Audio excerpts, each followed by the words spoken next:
during a tsunami. If you are at home and here there is a tsunami warning, you should make sure your entire family is aware of the warning. अगर आप घर पर हैं और आप एक tsunami की warning सुनते हो तो आपको ये श्योर होना चाहिए कि आपकी सारी फैमिली के जो मेंबर्स हैं वो वार्निंग को सुन ले, समझ लें. Your family should evacuate the house if you live in a tsunami prone area.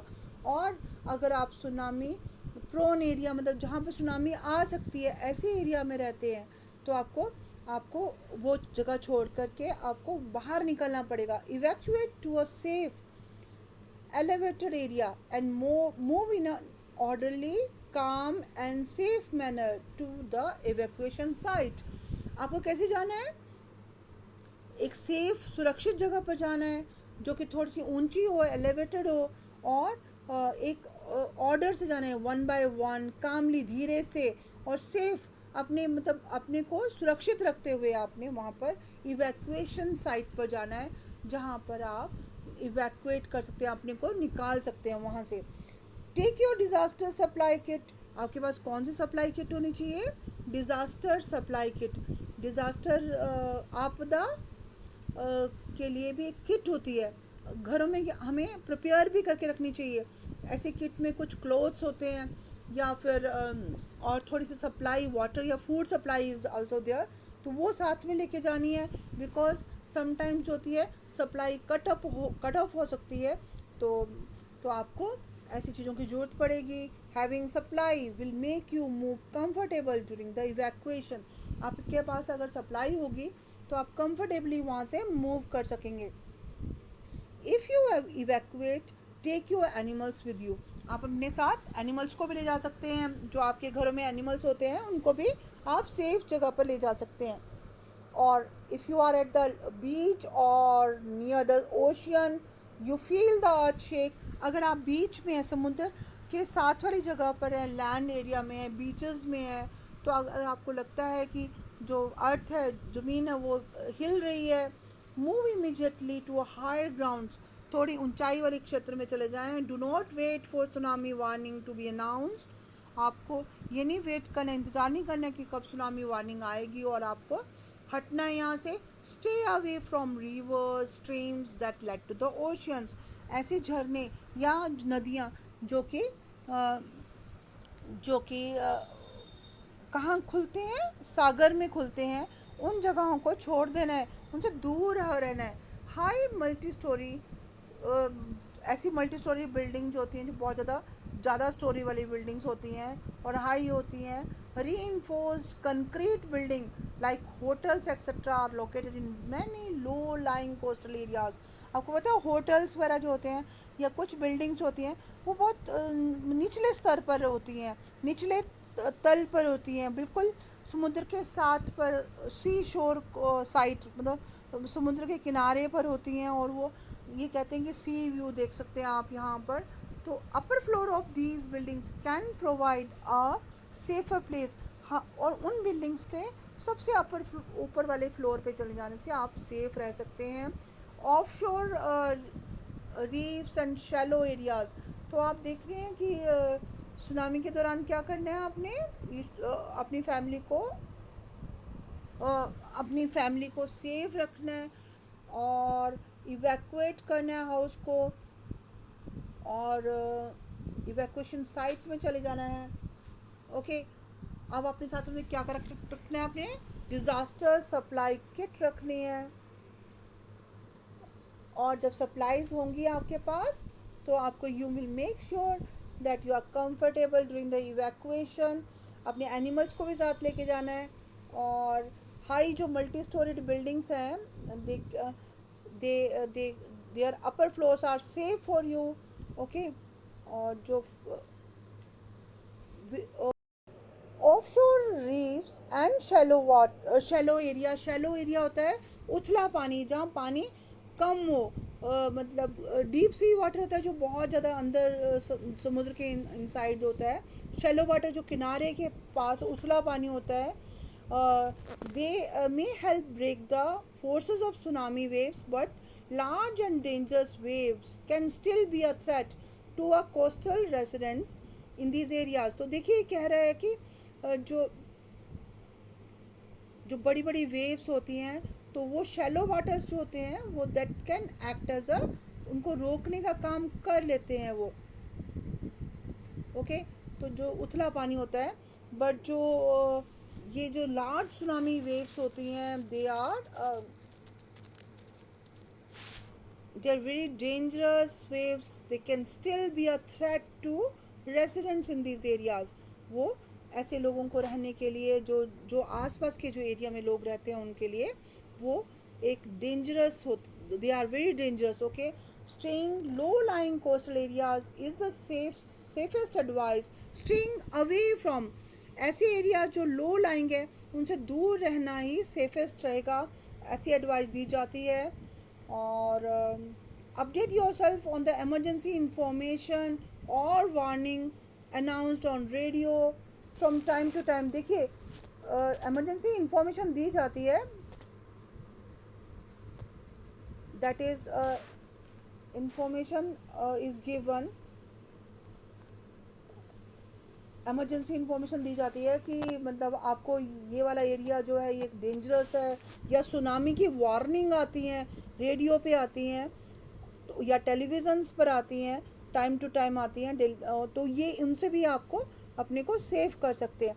If you are on a boat और अ शिप, अगर आप एक बोट पर हैं या शिप पर हैं, जहाज़ पर हैं, और एकदम से सुनामी आ गई है, जो आप शिप से ट्रेवल कर रहे हैं, तो since tsunami wave activities imperceptible, ऐसे हमें पता नहीं होता कि कब सुनामी आ सकती है। और ओपन ओशियंस में तो आप, अगर आप शिप में हैं, do not return to the port, do not return to the port, जो किनारा है, बंदरगाह है, उस पर नहीं आना है आपको, शैलो वाटर में नहीं आना है।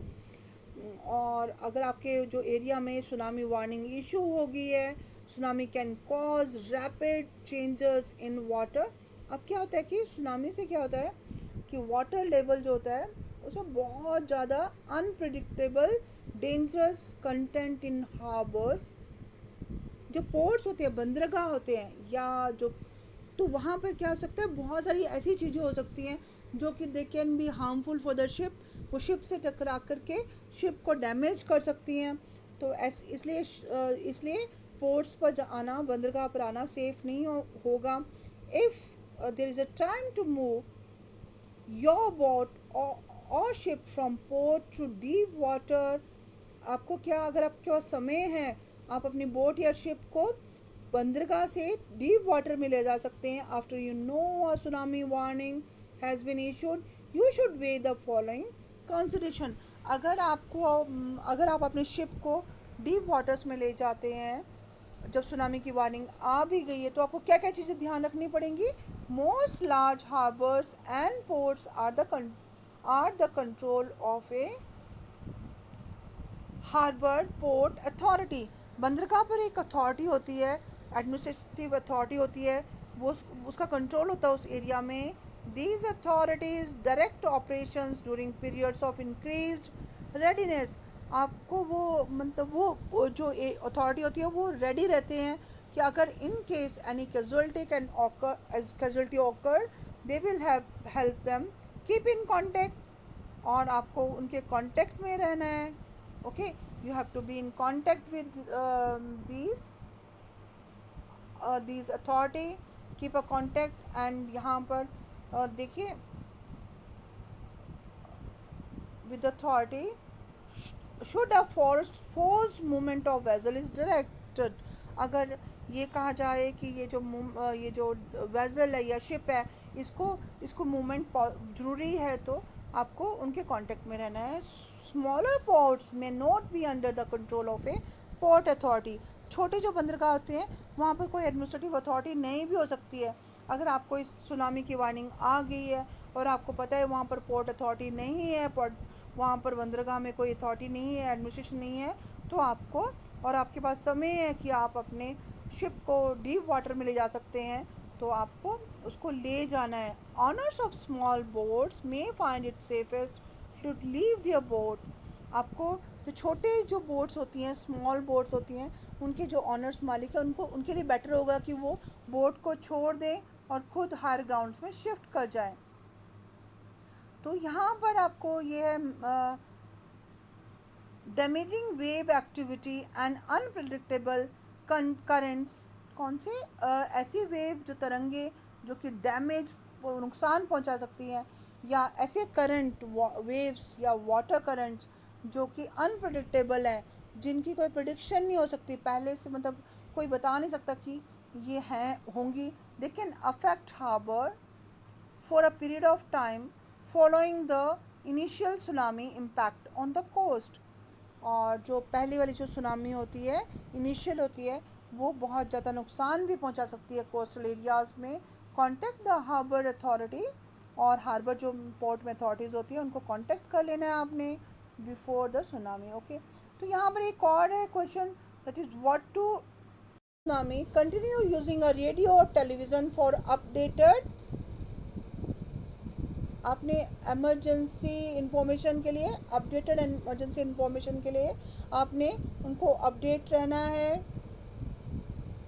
द डैमेज रोड्स, ब्रिज और अदर प्लेसेस, जो कि रोड्स या पुल जो कि या दूसरी जगह जो कि डेंजरस होते हैं, क्योंकि अगर सुनामी आई है और वो जो रोड्स या ब्रिजेस पुल टूट चुके हैं और आपको पता नहीं है, आप मूव कर रहे हैं रोड्स पर और आगे पुल टूटा हुआ है और आपको नहीं पता, तो वो दैट मे बी डेंजरस। तो अगर आप अपडेटेड रहेंगे रेडियो टेलीविज़न के साथ, तो आपको पता चल जाएगा कि ये जो एरियाज़ हैं they are not safe. Check yourself for injuries and get first aid if necessary. और अगर आप अपने को देखेंगे कि आपको कोई चोट तो नहीं लग रही है, अगर लगी है तो फर्स्ट एड ले लेनी है डॉक्टर के पास जाने से पहले। और आपको बिना पहले किसी और को हेल्प करने से पहले क्या करना है, अपने को हेल्प करना है। बिफोर हेल्पिंग इंजर्ड और ट्रैप, बिफोर हेल्पिंग इंजर्ड और ट्रैप पर्सन, जो लोग फंसे हुए हैं उनको हेल्प करने से पहले आपने किसको हेल्प करना है, खुद को हेल्प करना है। Okay, check yourself for injuries if someone needs to be rescued. अगर किसी को बचाना है, अपने रेस्क्यू करना है, call professionals with the right equipment. आपने ऐसे लोगों को बुलाना है जो प्रोफेशनल्स होते हैं, जैसे कि सुरंग के अंदर जाने के लिए या माउंटेन एरिया में जाने के लिए या पानी में जाने के लिए, वो प्रोफेशनल्स होते हैं, उनको पता होता है कि क्या करना है। विद द राइट इक्विपमेंट, उनके पास सही तरह के इक्विपमेंट्स होने चाहिए हेल्प करने के लिए। Many people might get killed or injured while trying to rescue others in flooded area। जो ये बाढ़ वाले क्षेत्र होते हैं, इनमें लोगों को बचाने के लिए लोग जो जाते हैं तो कई बार वो खुद भी घायल हो जाते हैं।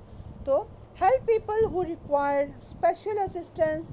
ऐसे लोग जिनको ज़्यादा हेल्प की ज़रूरत होती है, असिस्टेंस की ज़रूरत होती है, तो उनकी हेल्प करनी है, जैसे कि इन्फेंट, बच्चे, एल्डरली पीपल जो बूढ़े होते हैं, और जैसे जिनके पास ट्रांसपोर्टेशन नहीं है, बड़ी बड़ी फैमिलीज़ हैं और they may need additional help in an emergency.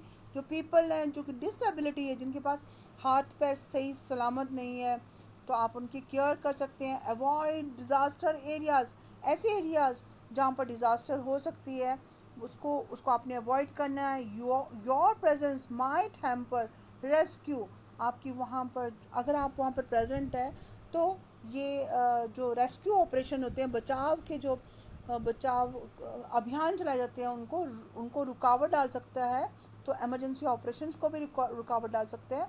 तो आपको क्या करना है, वहाँ से मूव अवे भी कर ले सकते हैं आप। ओके, तो एंड दिस इज़ दिस, थोड़ा सा इसमें और बच गया आपका पोर्शन।